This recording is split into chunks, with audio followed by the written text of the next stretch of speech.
اللہ تعالیٰ فرماتا ہے کہ میری طرف سے یہ بات طے پا چکی ہے کہ میں ضرور بھر دوں گا دوزخ کو سرکش جنوں اور انسانوں سے. اور وہ کیوں؟ وَلَقَدْ ذَرَأْنَا لِجَهَنَّمَ كَثِيرًا مِنَ الْجِنِّ وَالْإِنسِ سورۃ الاعراف آیت نمبر 179. کہ میری طرف سے یہ بات طے پا چکی ہے کہ میں دوزخ کو بھر دوں گا سرکش جنوں اور انسانوں سے, اور میں نے کثرت کے ساتھ جن اور انسان پیدا ہی دوزخ کے لیے کیے. اور یہ نہیں ہے کہ اللہ تعالیٰ زبردستی کوئی اللہ تعالیٰ معاذ اللہ فنیٹک ہے, نہیں. اس میں سورۃ الاعراف میں ساتھ ہی آیا کہ ہم نے ان کو عقل دی تھی وہ سوچتے نہیں, کان دیے تھے وہ سنتے نہیں, آنکھیں دی تھی وہ دیکھتے نہیں ہیں. اولئک کالانعام بل ہم اضل, یہ چوپایوں کی مانند ہیں بلکہ اس سے بھی گئے گزرے ہیں, جو انسٹرومنٹس یوز کر کے حق بات کو حاصل نہیں کرتے. تو یہ اللہ تعالیٰ زبردستی نہیں کرے گا بلکہ انسان اپنی مرضی سے اپنی دوزخ کما رہا ہوگا. اور نظر بھی آ رہا ہے ہمیں, کثرت کے ساتھ جنوں اور انسان دوزخ میں جا رہے ہیں. بخاری اور مسلم کی حدیث ہے, قیامت والے دن اناؤنسمنٹ ہوگی کہ اے آدم علیہ السلام جنتیوں اور دوزخیوں کو الگ کرو. حضرت آدم علیہ السلام پوچھیں گے یا اللہ کتنے جنتی اور کتنے دوزخی؟ تو اللہ تعالیٰ فرمائے گا ہر 1000 میں سے 999 دوزخی اور صرف 1 جنتی. یہ ریشو پروپورشن ہے. اور نبی علیہ السلام فرماتے ہیں یہ وہ وقت ہوگا, اور یہ قرآن حکیم میں بھی سورۃ المزمل میں آیا, کہ لوگ جو ہیں وہ بچے بھی غم کے مارے بوڑھے ہو جائیں گے کہ ہر 1000 میں سے 999 دوزخی اور صرف 1 جنتی. لیکن دنیا میں لوگ کہتے ہیں وہ 1 جنتی میں ہی ہوں گا. اب یہاں پہ وہ 200-250 کے قریب لوگ بیٹھے ہوئے ہیں, اور میں کہوں کہ جی میں 1 گولی چلاؤں گا جس کو بھی لگ جائے, تو کوئی نہیں یہ سوچے گا یار کہ یہ 250 میں سے کسی اور کو ہی لگے گی, ایک ہی چلانی ہے, سارے اٹھ کے بھاگیں گے. لیکن آخرت کے معاملے میں ہم بے فکر ہیں, حالانکہ وہاں پہ 1000 میں سے 999 دوزخی اور صرف 1 جنتی ہے. وہ پنجابی کہتے ہیں نا, عقل نہ ہوئے تو موجیں ہی موجاں, عقل ہوئے تو سوچیں ہی سوچاں. جن کو عقل نہیں ہے نا وہ موجوں کی زندگی گزار رہے ہیں, لگ پتہ جائے گا. جو سیدنا علی رضی اللہ تعالیٰ عنہ علیہ السلام کا قول ہے کہ انسان سویا ہوا ہے, جب مرے گا جاگ اٹھے گا. اوہ یہ کیا ہوا, اصل زندگی تو یہ تھی. تو یہ بڑا سیریس معاملہ ہے, اس میں ہمیں سیریس ہونے کی ضرورت ہے. اللہ تعالیٰ فرماتا ہے فذوقوا بما نسیتم لقاء یومکم ھذا, پس چکھو اس عذاب کا مزہ کہ جو تم دنیا میں ہماری ملاقات کو بھلا بیٹھے تھے.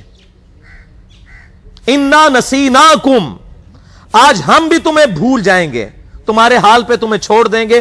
وذوقوا عذاب الخلد بما کنتم تعملون, اور چکھو اس عذاب کا مزہ جو تم دنیا میں اعمال کیا کرتے تھے. جس طرح دنیا میں تم نے ہمیں پسے پش ڈال دیا تھا نا, آج ہم تمہیں بھی دوزخ میں ڈال کے بھول جائیں گے, تمہارے حال پر چھوڑ دیں گے. وَلِعَاذُ بِاللَّهِ تَعَالَى اللہم اجرنا من النار, اللہم اجرنا من النار, اللہم اجرنا من النار. اللہم من احییتہ منا فاحیہ علی الاسلام, ومن توفیتہ منا فتوفہ علی الایمان, آمین ثم آمین. میرے بھائیو, اس کانٹیکسٹ میں ایک آیت میں چاہ رہا ہوں یہاں پر کراس ریفرنس کے طور پر پیش کر دوں. یہ بہت کریٹیکل ایشو ہے قیامت کے دن کے اعتبار سے, کہ سورۃ المؤمن کے اندر اللہ تعالیٰ ارشاد فرماتا ہے, پارہ نمبر 24 کے اندر سورۃ المؤمن ہے, سورہ غافر بھی اسے کہتے ہیں, اور اس کی شروع کی آیات میں ہی ایک آیت آتی ہے, آیت نمبر 10. یہ بھی قرآن حکیم میں چند سخت آیات میں سے ایک آیت ہے. ان الذین کفروا ینادون لمقت اللہ اکبر من مقتکم. قیامت والے دن جب اللہ کے جو نافرمان لوگ ہیں, یہ کفر کا ترجمہ انڈیا پاکستان بنگلہ دیش میں عجیب و غریب ہو گیا. کفر کا مطلب ہم سمجھتے ہیں ہندو سکھ عیسائی, عربی میں کفر کہتے ہیں انکار کرنے والے کو. جو عمل سے انکار کر دے وہ بھی کافر, جو عقیدے میں انکار کر دے وہ بھی کافر. یعنی عملاً تو مسلمانوں کی اکثریت عملی کافر ہے, جب وہ نماز چھوڑ رہی ہے تو نماز کفر و اسلام میں فرق ہے, صحیح مسلم کی حدیث ہے.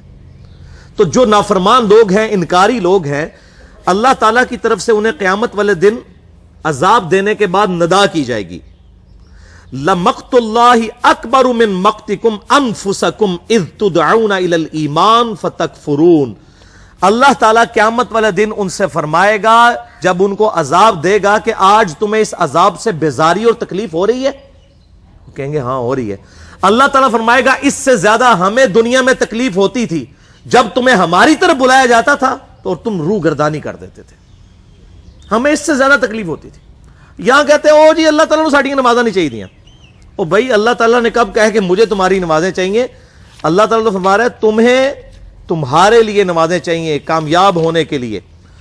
کراس ریفرنس کے طور پہ ایک اور آیت میں ضمناً بیان کر رہا ہوں، سورہ الزمر آیت نمبر 7 پارہ نمبر 23 میں، ان تکفروا فإن اللہ غنی عنکم، اگر تم ناشکری کی روش اختیار کرو گے، اللہ کے نافرمان بن جاؤ گے، بے شک اللہ بے پرواہ ہے.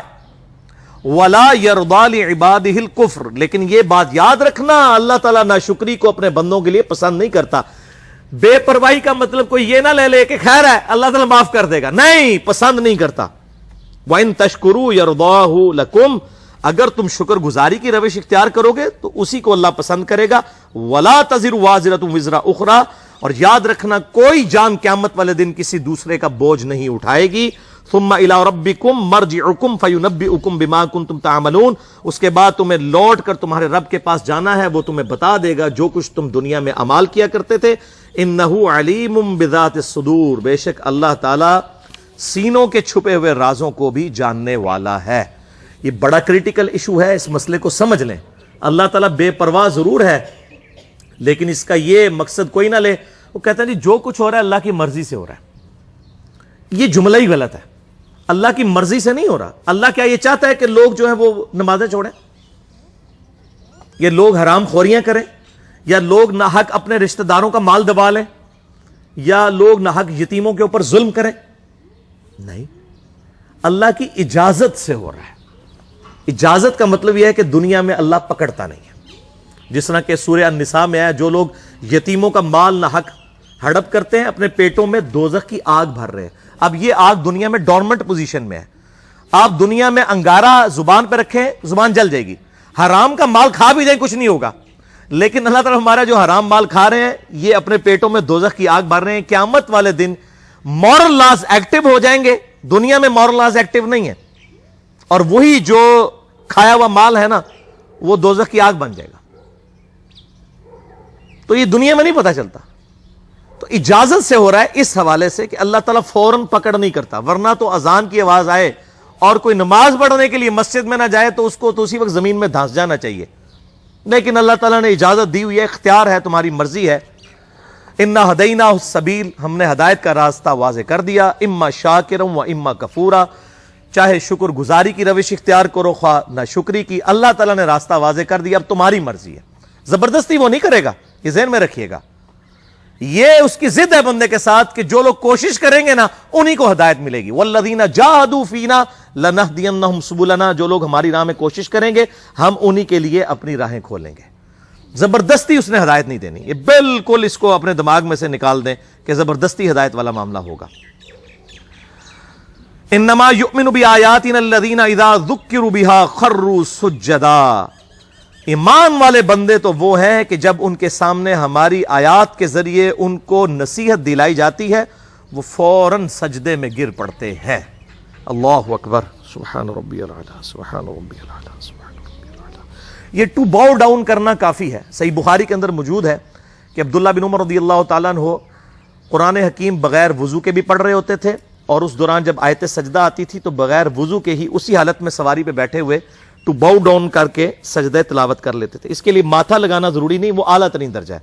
اگر آپ قرآن پڑھتے ہوئے یہ سجدہ ہے اور آپ یوں کر لیتے ہیں تو یہ سجدہ تلاوت ادا ہو جائے گا. وَارْكَعُوا مَعَ الرَّاكِعِينَ کے تحت یہ بھی اسی میں آتا ہے.